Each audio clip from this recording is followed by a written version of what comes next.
Hey guys, we are back with a new Star Wars Vintage Collection review. This is the first one in a little while that I've finally gotten around to doing, but when I got this set of figures in, I couldn't resist. We had to get them open right now because I've really wanted to see how these figures stack up. And today we're taking a look at the Gamorrean Guard. So this guy comes in your standard packaging. We've got our vintage style backer card with some artwork there. He's got an oversized bubble because he's a bit of an oversized figure, and then the back of the package has got a write-up of the line and then a little bit of a cross-sell for the figures that have come out so far. So let's do it. Let's pull this green pig out and take a look. And here he is out of the package, our Gamorrean Guard. This is one that I've really been looking forward to just because I know how difficult he was to get previously, because this is not the first time this figure has been released.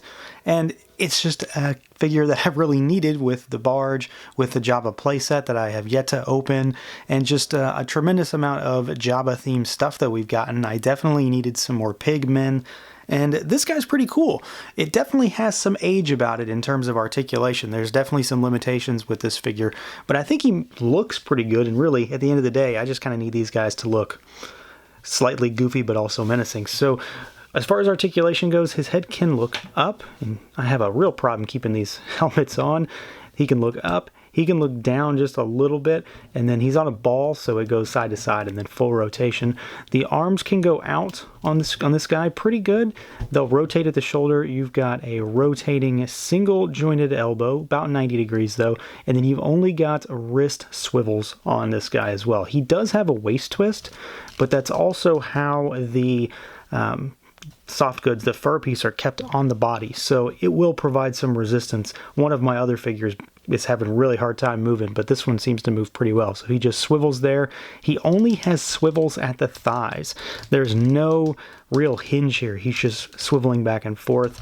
And then you've got your swiveling, rotating knee there with a single joint, and then you've got rotation and hinge down at those ankles. So he's definitely more articulated than a standard 3.75 figure, but he's definitely a little bit limited here and there. You're not going to get him into too many dynamic poses for sure, but he does stand pretty well, and that's kind of what I need him for. And he does stand around and look really good. And frankly, that's really what this figure was all about for me. He's a guard. He needs to stand there and look imposing and at times ridiculous because he's a green space pig. But I think this figure is a pretty solid entry. Definitely one that I'm glad to have, well, two of right now, but I certainly want a few more. I think this guy is just a nice all-around figure. It looks the part, and there's a lot of more deluxe type of things going on with this figure just at a base level. So you've got more plastic, so he's certainly larger. He's bulkier, he's beefier than most figures. He's got a lot of sculpted detail all over these armor pieces here. You've got a free-floating harness, the black straps that wrap around all the way to the back.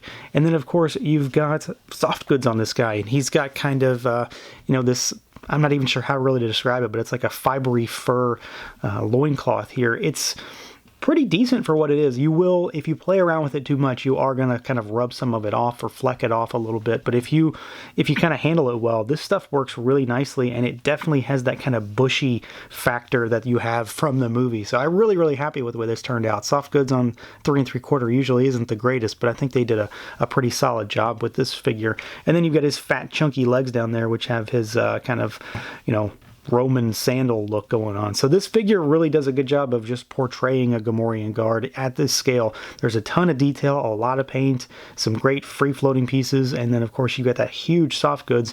And then you've also got, the crazy, crazy head sculpt up here, which does have the removable helmet. It's got some paint embellishments on it, but everything about this face really, really works for me. The sculpted wrinkles all in there, the kind of furrowed brow. He's got a slight glisten to his snout there, and then of course you've got those gnarled teeth coming out. So this is a great interpretation of this figure, from the body to the embellishments of the little extra details like soft goods, and then of course that head sculpt and paint is fantastic. And for accessories, this guy is really well loaded, so not only do you get a lot of extra embellishments when it comes to just the body in general, but you've got 3 solid weapons here that all kind of play a role for the Gamorrean.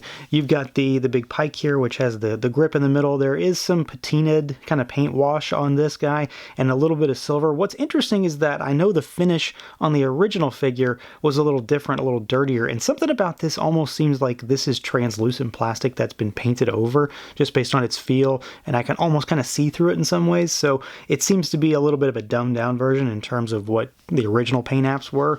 And then you've got this other axe with the one with the hole in the center, the kind of crescent one, and then the last one you've got the more hatchet style axe. So all the 3 accessories that you would expect to find with the Gamorrean guard, front and center. He can hold all of them, no problems, just fine, and I couldn't really ask for too much more on this one.